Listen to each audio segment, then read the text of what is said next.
welcome back to the Culture of Podcast. If you have found us, we greatly appreciate you. If you are looking to tell your friends where to find us, you can find us on YouTube at the Culture of Pod. You can find us at Spotify, Apple Podcasts, iHeart Podcasts, all the podcast places for audio podcasts. Just look for the Culture of Podcast. Today, we are here to talk about something that's going to be fun for us, for sure. And if you're in advertising, this should be something you're very interested in. I am your co-host, Gary J. Nix. And to my left is my colleague, my friend, my business partner, Amber Chenevert, strategist extraordinaire, lover of culture. Exactly. So, want to try something that I really should have been doing in the beginning, but I was getting too excited to jump into the conversation. So we're going to bring a little bit more structure into this podcast just to help y'all out there. Okay? So, we will start here with our first segment called Rising Above the Noise, where we talk about today's subject. So, what are we talking about in terms of the culture of today? We are talking about traditional advertising. And culture of traditional advertising. Correct. And the irony is not lost on us that we're talking about traditional podcasting. Traditional advertising on a podcast. But it will all make sense. Trust us. And why we chose traditional advertising for today's subject is because in a few days, in 4 days, there's this event that some people have heard of. You may have, I'm not sure. And it's a pretty large event around a football game that usually somewhere around 100 million people watch. One of the largest sporting events in the United States. Yeah, you can say that. It's a pretty big deal. Sure. Yeah. And because of that, a lot of advertisers really, when they can, they jump in to really try to gain your attention because they have realized that they have a lot of eyes available on that day at that time. That's right. And it's interesting. And focused eyes. Focused, very focused. And as one of the last places where appointment television takes place, we figured that a conversation about traditional advertising was apropos. Especially in a time where, if you ask some people, they will say that traditional advertising may be dead.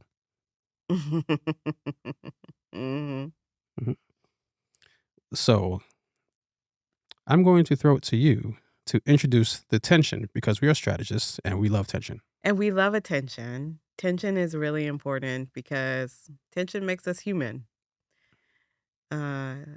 Life without tension is not really living at all, actually. Correct. It's also a myth. It's also a myth, but it's also where some of our greatest inventions and solutions to solve some of our biggest problems have come from, is the tension. So one of the things that we think we thought was really important in our production conversations was about thinking about traditional advertising and like what are the elements of some of its fundamentals. We know historically traditional advertising has relied on this one-to-many scenario as far as mass communication is concerned, that it was very much about controlled distribution.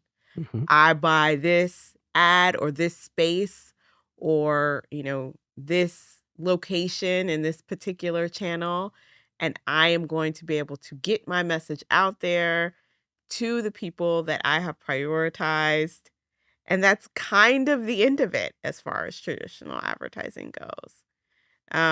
You could control not only the channel and the space where you showed up and what that meant, but you also, by and large, controlled the message.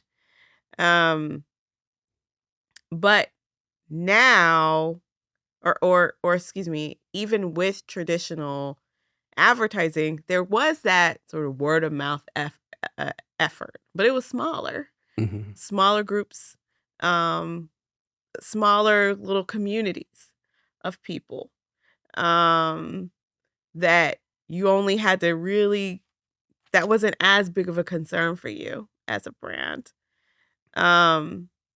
because people's worlds were small. But now, when we're talking about 2026, there's not only traditional media, but there's all of these other new and engaging ways that you can talk to people, from a mass communication standpoint all the way down to our audience, um, in in smaller kind of digital spaces. So there's a tension there. And so on the one hand, you want to have all of these like mass discussions. You want to get that opportunity out there to speak to your customer. But in 2026 and beyond, there's a bit of that disconnect with all the fracturing and all of this new media. So then what does it mean, or why would we even think that traditional media even still has a say right now, if we know that that tension is real? Right. And that dynamic of control versus a different type of exposure, being exposed to way more, a bunch of more voices, more people can mobilize in an easier way to respond to whatever it is you have to say as a brand. Where are the points where that exposes you to something that, one, you may not have thought of, two, something you can't control, three, something that's going to affect your sales or your messaging, and four, where do you sit in terms of what your message was and what your message needs to be? Right. So in order to start decoding this, I think it is... Because that's our next segment. Yes. Decoded. In order to decode this, I do think it's important to go back historically a little bit and talk a little bit more about where traditional advertising came from, or how it was communicated in a time, last century. Yeah. And why it worked then, besides the fact that there was less opportunity, less noise, fewer options, etc. Okay. You have to call on me. Oh, yes. Dr. Chenevert, please. Yes. Thank you. Okay, because, sometimes, just like to nerd out a little bit. This is a perfect moment. All right. So I think something that's interesting to think about when we talk about traditional advertising is just going back to some of those early days. I think the printing press revolutionized mass communication and really being able to not just rely on the town crier or the grapevine to get your information. You actually had a printing press that expanded the worlds of everyone, but particularly those who were trying to get a particular message out. We're talking about state and local governments, even some businesses, but that opened up space for advertising to become an industry or to become a business, because now you have an opportunity to have a bigger audience in engage in your your message at scale, right? Mhm. The newspaper, the printing press, it provided for all of that. Now we could say, there are prehistoric examples of advertising that have shown to invite community to a particular event, but that was local and that was isolated. But we're talking about at scale for the purposes of this conversation. Mhm. Then fast forward to the radio and how that was a, in-home sort of appointment radio opportunity where you had radio shows and all kinds of things that could get people engaged and excited. And oh, by the way, since we had advertisers kind of pay for the newspaper and we got revenue that way, oh, we can attach that same model to this media, to this medium, radio, right? Mhm. And then we got television, in I guess the 50s or so. Yep. So we got television. And now we take some of that same ad formatting and we apply it to being able to have the moving picture associated with it. And now we can not only hear the story of a product or service, now we can see it. And then we can also say, oh, what's the next leap of being able to sponsor whole shows? We want to talk to women about our new soap that we have, or we want to talk to moms, or we want to talk to families. And now we can take advantage of that appointment TV and wrap our brand around it. Mhm. Now we're getting into more of a branded entertainment space at that time. And so that kind of gets us in sort of a traditional advertising space that I think we know even to this day. But the things that those things all had in common was it provided space and opportunity for us to do as humans the thing that we always like to do, which is gather around the fire and listen to a story. Mhm. Because it was all about storytelling. That's the thing that advertisers have always had to do was tap into that story time. We all love a story. When we're little, we have our favorite book. When we grow up, we have our favorite movie. Uh we have our favorite show. But there's all about this gathering around the fireplace moment, or gathering around the fire moment that is that has stood the test of time over the course of human history. That ability to tell stories and pass stories down. And that is a fundamental of traditional advertising Mhm. in order to maintain attention. And so, what I will offer is that that's still a fundamental that matters. Even as we're expanding and embracing all of these new channels and opportunities to connect, that storytelling piece has to be there or we're going nowhere. Right. And the fact that we have a lot of people looking at the channels or kind of the old way that we did things Mhm. because it was one to many and pretty much never or almost never many to one. Mhm. Mhm. You had the one who was able to speak to many over time, seemingly thinking that they had control because they had that share of voice. They were able to speak to millions of people at one moment. Mhm. They were able to say, hey, brand X, we have X amount of people listening to this show. We have X amount of people watching this show. If we got to product placement, we have X amount of people who will see this movie because of these people who are in the movie. Mhm. It felt like, or it even looked like, the control was there. Because if your message does not get out there to a lot of people, how can it land? Mhm. Right? The device for landing, though, is still the story. Mm-hmm. And it always will be. Even if we think about all the channels now, we think about how a lot of aspects of advertising are discussed. Storytelling is one of them. It's just been kind of detached from what we have to do in detail. Mm-hmm. Right? It's like, oh, of course we have to tell stories. Mm-hmm. But even addressing it that way is a level of detachment if you're not kind of telling the whole story.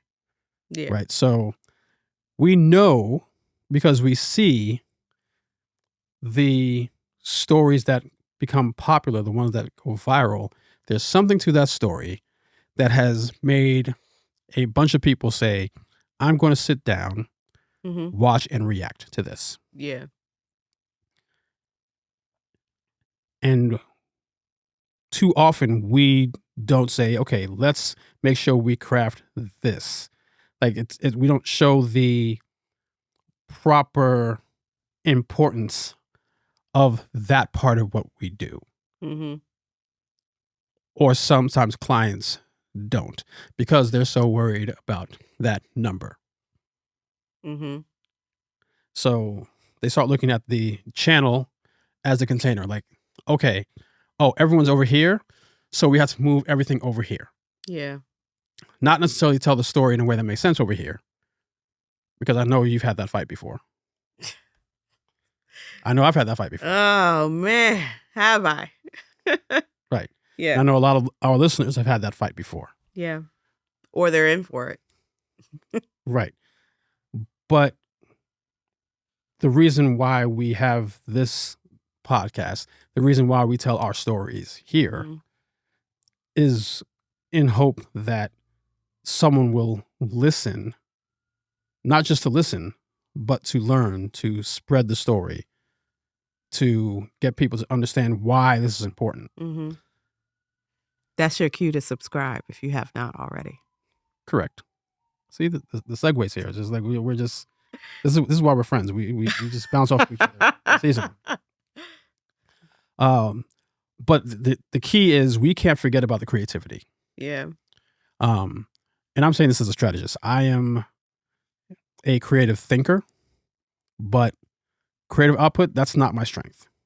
I know that, Mm-hmm. but that's why I employ or get help from those who do that well, because I know how important it is. Meanwhile, Gary was the one that designed our fabulous logo here. So I don't know what he's talking about. He's not creative.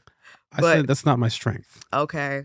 Okay, so go on. Big difference. There's a little bit of a difference there. Mm-hmm. I didn't say that I can't do it. I'm saying that I know there are people who are better. Okay, cool. Even though I have my moments. All right. I do have my moments.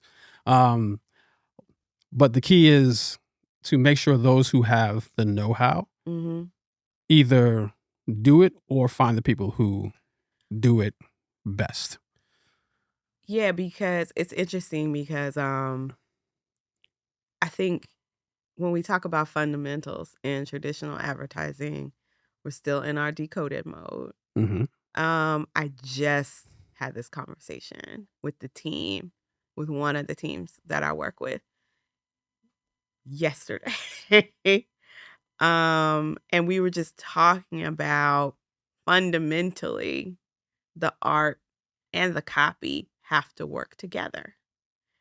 You know, it takes both in order to land a message and a story with the consumer. And we can't muddle the art. Right. Any more than we can muddle the copy.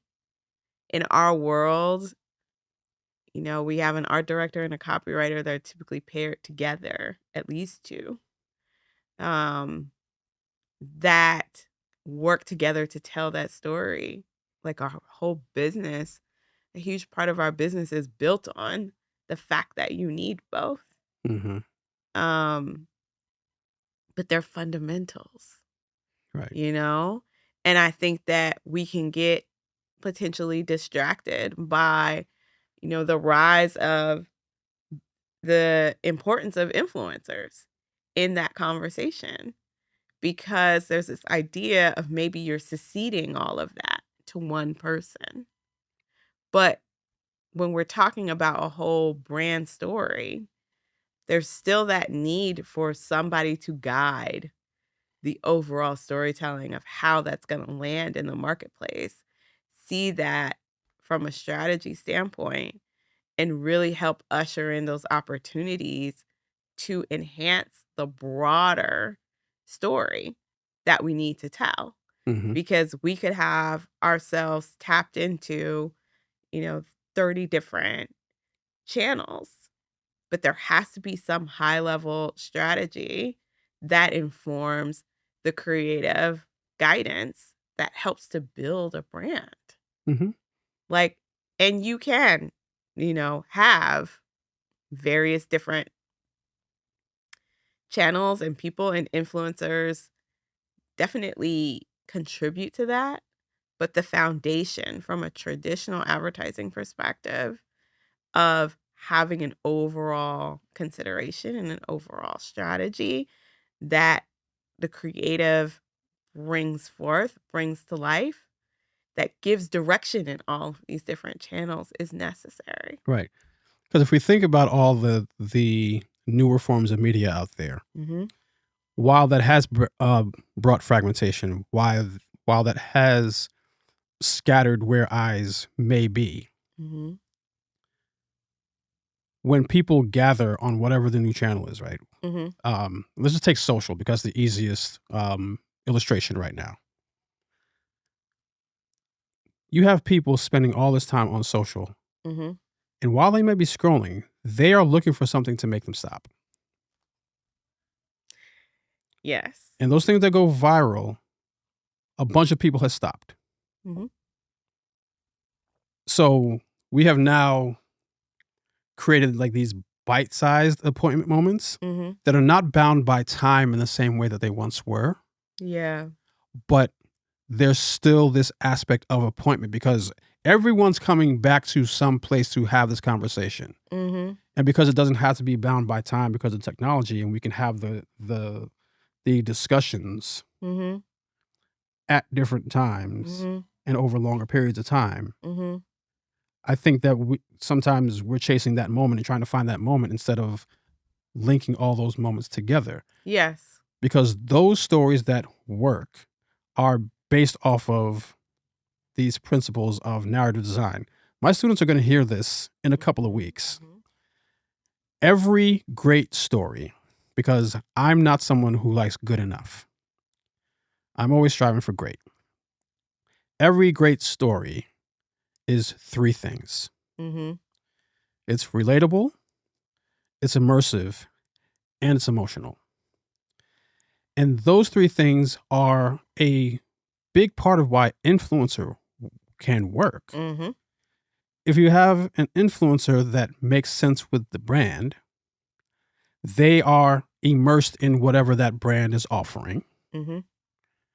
Their audience already relates to them, and they have this connection that is in some ways emotional. And if the influencer loves the brand, actually, then they have an emotional connection to them. Yeah. So you still have all of these elements that are working together that are principled, but without acknowledging, recognizing, working off of those, there are going to be holes in your story, Mm-hmm. which are going to leave holes in your revenue. Mm-hmm. We can't guarantee that stuff is going to work. We can come close if we're smart about it. And we take all the steps and we do everything, that we cover all our bases, we dot all our I's and cross all our T's. There's going to be a high likelihood that something's going to be successful. But by missing things, we can guarantee failure. Mm-hmm. And the more clients think about that and lean into that, we're here to help Mm-hmm. Mm-hmm. by design, not just in theory, but by design. Yeah. And we are just as interested in your success as you are. Yes, because your success is our success. Correct. But I want you to reiterate those elements of storytelling again. So what makes a good story? So every great story is three things. It's relatable, it's immersive, and it's emotional. Mm-hmm. Every single great story has those three characteristics without fail. So I want to come back to that point. I want to come back to the digital side of that Mm-hmm. again. I really it's a really important point that you made about how we talk about the importance of gathering around the fire and sort of getting story time, and how in social um those happen in spurts, in moments all day, because it's driven by whenever any individual wants to pop in. But the good news is brands know that those are happening in what space they're happening in. So then they have a chance to pop in and engage in the story time by way of being a community manager, etc. Mm-hmm. Right? So that becomes a little bit more of the modern day expression of that. I have a regular soap opera that I watch daily. And if I don't watch daily, then I make time to figure out how I can catch up. Why? Because I've also belonged to a group online that discusses the things and the happenings of the show. And I have to make sure that I'm up to date, because I have my own reflections of the story time where we might catch it at different times because streaming, whatever, work, etc.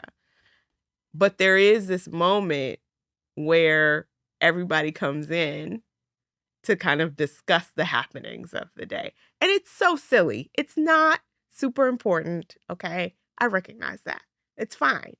But the point that you were making earlier about that fundamental of traditional advertising still landing in social and digital, because our behavior has not changed by and large. The technology that we have in place that can help amplify the behavior we've always had is there. But traditional advertising worked because we tacked on to the thing that people were already doing and then made it easier for more of it to get done. Mm-hmm. And like over and over again. So when you're talking about even digital groups, it's still, to your point, offers that gather around the fire, storytelling time, opportunity for community, opportunity for connection. Right. So now I want to kind of double back in a way, because we're talking about these moments, right? Mm-hmm. And why all of what we're talking about is still longer than a moment, Mm-hmm. and as such does not negate the importance of traditional forms of advertising. Longer than the moment is our next step uh Segment. Thank Yes. you. And that's going to bring us back to the big American hand and football game. The big game. Yes. The hand in foot. And foot, yes. The hand and foot game. and tackle. Right, because you have game. to actually have that ball in your hands, throw it. There's this oblong thing you also can kick through sometimes. You know, sometimes you kick it, sometimes you carry it, sometimes you catch it, sometimes you throw it. You know, it's a bunch of different things happening. Right. But if traditional advertising no longer worked, Mm-hmm. you would not have people gathering at other people's homes, Mm-hmm. sometimes not to watch the game, but to watch everything that happens in between the timeouts. You mean people gather to watch traditional advertising commercials? For shame. I mean, who would have thunk it? Who would have thought? commercials and entertainment. Right. Right. And in a way, with the price of these commercials, they better be entertaining in some way. It has to be expensive. It's one of those last spaces where the nation gathers, for the most part, around all of these different fires to watch this sports story in a way, and then the little stories within the sports story that become those commercials. But because of all of these large and small gatherings all over, we get 100 million people looking all at the same screen at the same time. Right.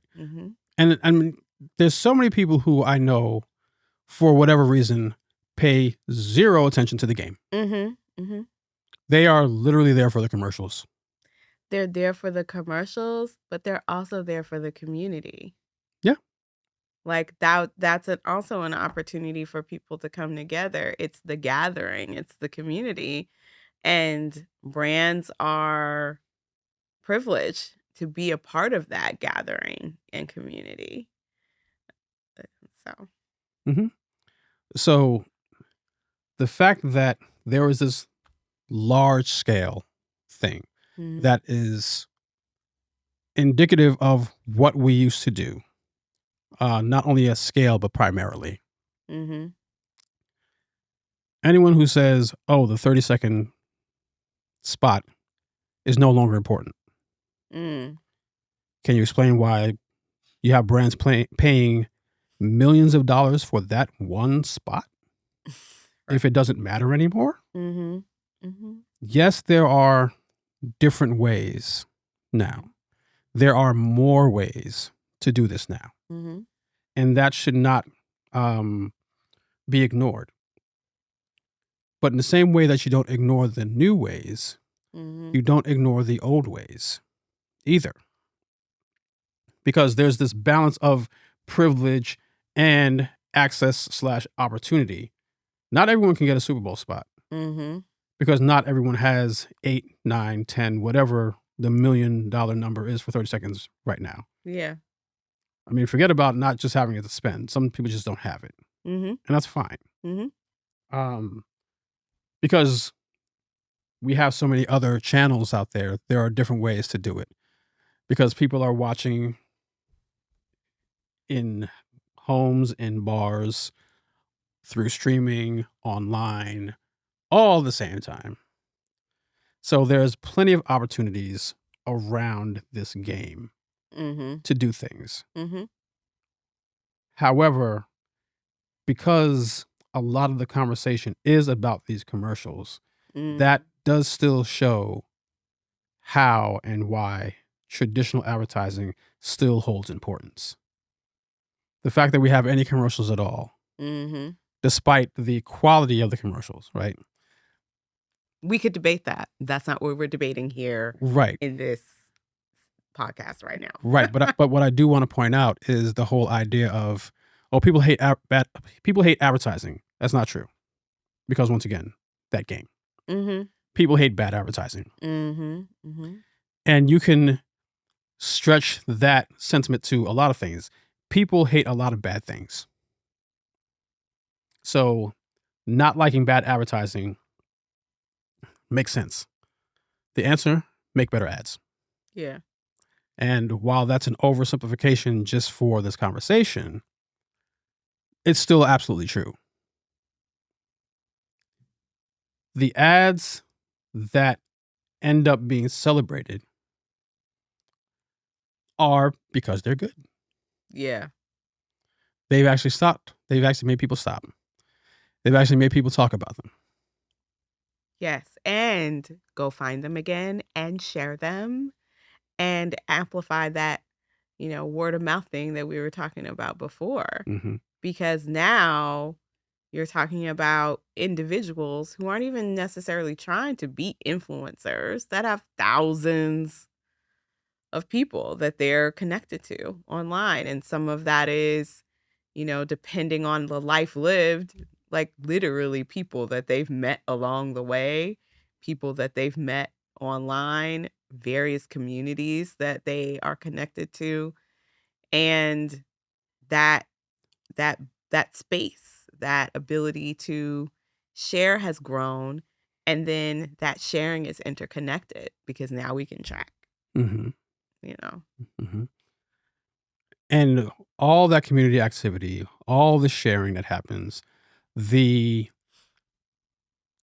sometimes cultural artifacts that come out of this, right? Mhm. And we're not going to confuse this with brands creating culture. I don't have the shirt on today, but I still mean it. Yes.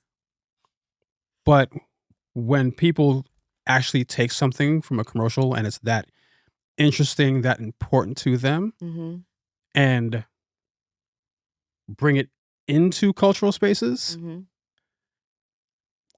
that shows that you have done something impactful. Yeah. That is more than a vibe. That's actually something with sustainability. You know, I am old enough to remember when people were running around going, "What's that?" Mhm. Right? Mhm. I am old enough to remember when people were taking situations and saying, "This thing cost this much. This thing cost this much." Me being with friends, priceless. Mhm. Or Mhm. adding a different word because other than priceless, because that formula Mhm. was impactful enough Mhm. that people adopted it in a certain way, Mhm. right? So it's not to say that these things are impossible to do, but understanding how it works and how it's just more than these vibes. There are these artifacts. There are these memes that come out of these things. There are these sayings that come out of these things that do have this great level of meaning. And that comes from the most impactful ads. Those are the ads that separate themselves from the ones who just spent 8, 16, $24 million to Mm. say, here's this thing, here are the benefits. We have your eyes, so hey, look at us. Mhm. And the eyes are going back like, so why should I care? Right. But then that all goes back to, because we're in the built on vibes segment, excuse me, if you couldn't tell. But that all goes back to, again, um, how we can get enamored, not just as an audience member, but as marketers or as advertisers. We can get enamored so much with the channel, with the shiny, sparkly influencer, that we forget our fundamentals that came from traditional advertising. And uh, a, there's this desire to fall right into the vibiness of it all. Mm-hmm. So rather than making a strategic decision, we're going to say, oh, we just want to go viral.